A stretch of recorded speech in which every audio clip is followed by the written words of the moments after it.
मेरी प्रियात्माओं, मेरा आज का विषय है सरल गीता 13वां अध्याय क्षेत्र क्षेत्रीय विभाग योग। जो व्यक्ति शरीर, आत्मा और इनसे भी परे परमात्मा के अंतर को समझ लेता है, उसे इस भौतिक जगत से मोक्ष प्राप्त होता है। ये सबसे अधिक दार्शनिक अध्याय है। हाँ, इसमें शरीर को क्षेत्र और आत्मा को क्षेत्रीय के नाम से पुकारा गया है। 5 महाभूत पृथ्वी, जल, वायु, अग्नि, आकाश, 5 कर्मेंद्रिय हाथ, पैर, वाणी, मल द्वार और मूत्र द्वार। 5 ज्ञानेंद्रियाँ आँख, नाक, कान, रसना और त्वचा, और मन, बुद्धि, अहंकार, ये सब क्षेत्र और इसके विकार हैं। जितने भी स्थावर जंगम प्राणी उत्पन्न होते हैं वे क्षेत्र एवं क्षेत्रीय के संयोग से होते हैं। मान की इच्छा न करना, अभिमान न करना, किसी प्राणी को न सताना आदि ज्ञान है।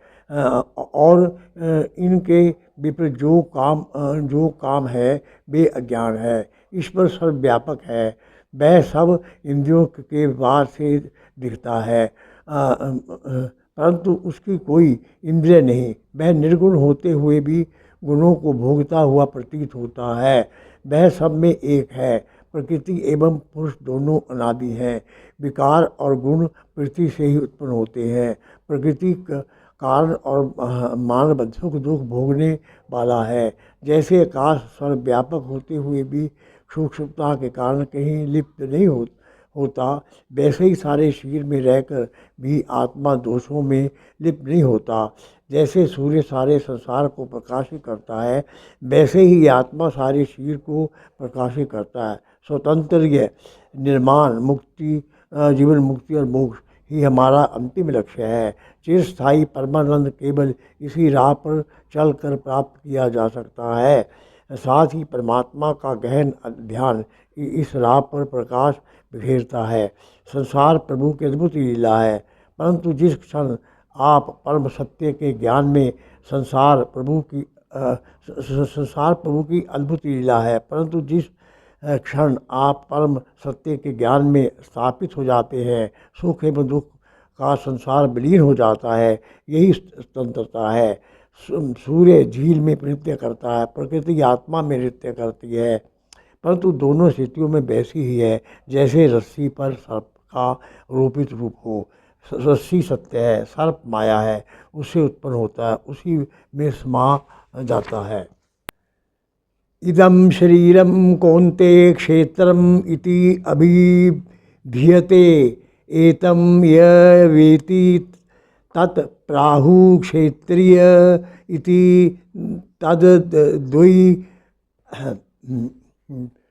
तुझे अब बताना है कुंती के लाल कि यह जिस्म एक खेत है, खेत की मिसाल है। इस खेत का राज जिस पर यहाँ कहेगा यह क्षेत्रीय, इसको सब राजदा। ये अर्जुन, ये शरीर क्षेत्र कहलाता है, और जो व्यक्ति इस क्षेत्र को जानता है वह तत्वज्ञानी लोग क्षत्रिय कहते हैं। जो व्यक्ति इस क्षेत्र को जानता है उसे तत्वज्ञानी लोग क्षेत्रीय कहते हैं। महाभूतानि अहंकार बुद्धि अव्यक्तम एव च, इंद्रियाणि 10 एकम च पंचम च इंद्रियाय योगचर। अनासर अहंकार अकलो मोहित, यह दिल 10 हवास और ये फितरत व्यवसित, यह आवाज़ मिस जायका रंगे आवाज़ करे सबको महसूस 5 हवास। तो फिर क्षेत्र की व्याख्या क्या है? क्षेत्र में क्या क्या आता है? 5 महाभूत पृथ्वी, जल, तेज और वायु, आकाश, अहंकार, बुद्धि, अव्यक्त, मूल प्रकृति, 10 इंद्रियां, 5 ज्ञानेंद्रियां आँख, नाक, कान, जीभ और त्वचा, 5 ज्ञानेंद्रियां हाथ, पैर, वाणी, मलद्वार और मूत्र एवं मूत्र द्वार, 1 मन, इंद्रियों के 5 विषय शब्द, स्पर्श, रूप, रस और गंध। अभिव्यक्तं च भूतेषु भक्तम् इव च स्थितं भू भू भूत भर्ती च तत् ज्ञेयं गृषिणु प्रभ विष्णु च। मुहाल उसकी तकफीली में जोशाउर, अगर उसका हर शय पे है हिस्सा ज़रूर। साबे सजाबे उर्फा बो परवरदिगार, फनाओ बका हो बका का उसी का मदार। वह स्वयं अखंडित है और परंतु सब भूतों में मानो खंडित होकर बैठा हुआ है। वह यह समझना चाहिए कि वह सब प्राणियों का भरण पोषण करने वाला है, उन्हें ग्रास करने वाला है और फिर नए सिरे से उन्हें उत्पन्न करने वाला है। सबम सर्वेषु भूतेषु तिष्ठतं परमेश्वरं बिन बिन बिन बिन अयशु अविश्य शब्दम य पश्यति स पश्यति। जो है उस नज़र को उसी की नज़र में रहे उसकी परमेश्वर है। सब जान वालों में जानी बही, फिर फानी है और गैर फानी बही।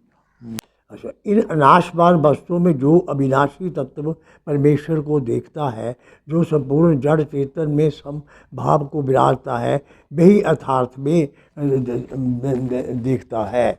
अनादि तबात निर्गुण तबात परमात्मा एवं अव्य शरीरथ अपि कौन्ते न करोति न लिप्ते। मकी तन के अंदर से भय परमात्मा अनादि गुणों से बड़ी लाफना अमल से वो फारग है। कुंती के लाल अमल से वो आलूदा हो ला इलाज। हे अर्जुन, क्योंकि वह अव्यय अविनाशी परमात्मा नादि है, निर्गुण, इसलिए शरीर में रहता हुआ भी कुछ कर्म करता है, किसी का कर्म में लिप्त नहीं होता। हाँ, 14वां अध्याय गुणत्रय विभाग योग। प्रकृति के 3 गुण, समस्त देहधारी जीव भौतिक प्रकृति के 3 गुण के अधीन हैं। ये है सतोगुण, रजोगुण, तमोगुण। श्री कृष्ण बताते हैं ये गुण क्या है, ये हम पर किस प्रकार क्रिया करते हैं, कोई इनको कैसे पार कर सकता है और दिव्य पद को प्राप्त व्यक्ति को कौन कौन से लक्षण हैं। प्रकृति परमात्मा की शक्ति है, वह उसी में बीज डालता है, उसी से सारे प्राणी उत्पन्न होते हैं।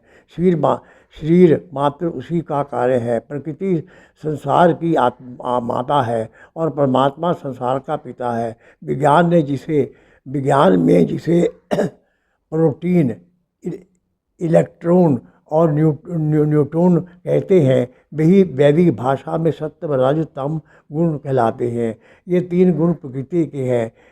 इनसे ही 3 प्रकार के अहंकार उत्पन्न होते हैं। वैदिक भाषा में इनको आपे के नाम से पुकारा जाता है। विज्ञान की भाषा में इनको परिमंडल के कण कहा जाता है। सत्वगुण में ज्ञान, शुद्धता, साधुता, दान, परोपकार आदि का, और रजोगुण में काम, क्रोध, लोभ का, और तमोगुण में आलस्य, मोह, ज्ञान का प्राधान्य होता है। रामायण के अध्ययन से प्रतीत होता है, मैं श्रोता से निवेदन करूँगा कि इस बात को ध्यानपूर्वक सुनिएगा और जीवन में धारण करिएगा, आपको बहुत लाभ होगा। रामायण के अध्ययन से प्रतीत होता है कि विभीषण में सतोगुण, रावण में रजोगुण और कुंभकर्ण में सतोगुण का प्राधान्य था। इसी प्रकार प्रत्येक व्यक्ति में किसी न किसी गुण का प्राधान्य होता है, परंतु प्रत्येक गुण में 3 गुण अवश्य होते हैं। इस प्रकार प्रत्येक मानव के हृदय में रामायण घट रही है।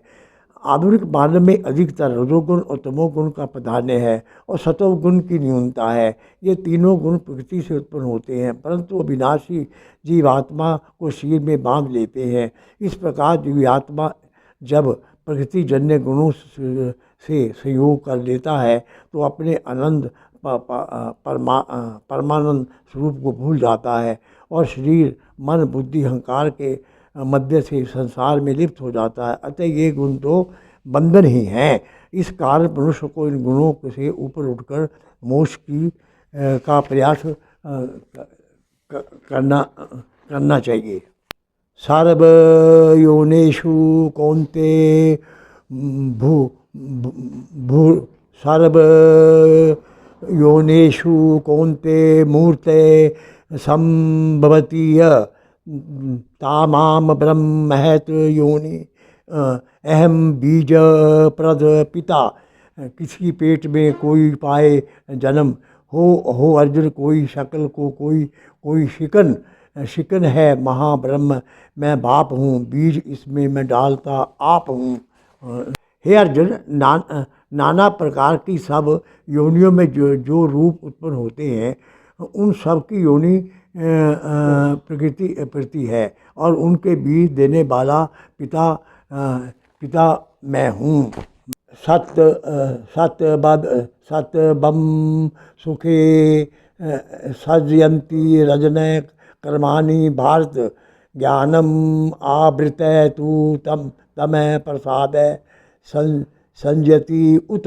अच्छा, सतोगुण रहता है सुख से लगाओ, रजोगुण का शौक है अमाल स्वभाव, तमोगुण का पर्दा पड़े ज्ञान पर, तो जो गलफत मुसलत हो इंसान पर। हे अर्जुन, सत्व गुण मनुष्य को सुख में और रजोगुण कर्म में लगाता है और तमोगुण ज्ञान को ढककर प्रसाद में लगा देता है।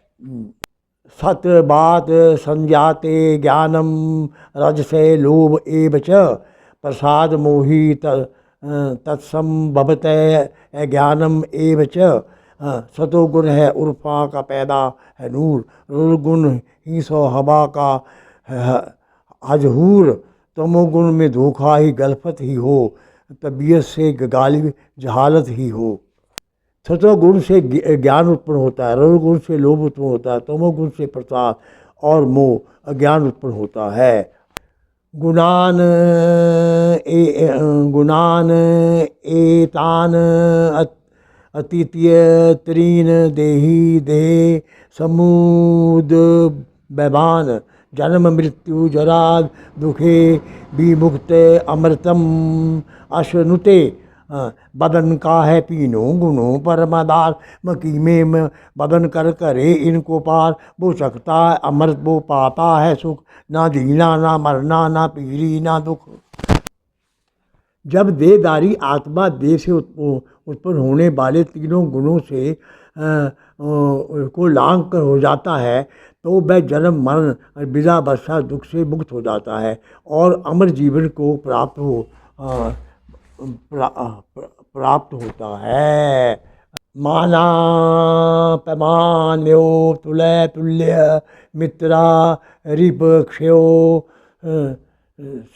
सर्वा आरंभ परित्यागी गुणातीत से उच्चते।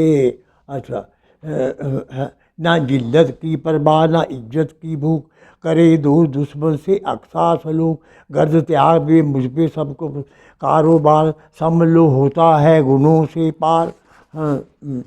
जो मान और मान में एक सा रहता है, मित्र पक्ष और शत्रु पक्ष में समान भाव रहता है, जिसके समस्त कर्मों का त्याग कर दिया है वह गुणातीत है। ऐसा कोई बिरला पुरुष होता है। ओम शांति शांति।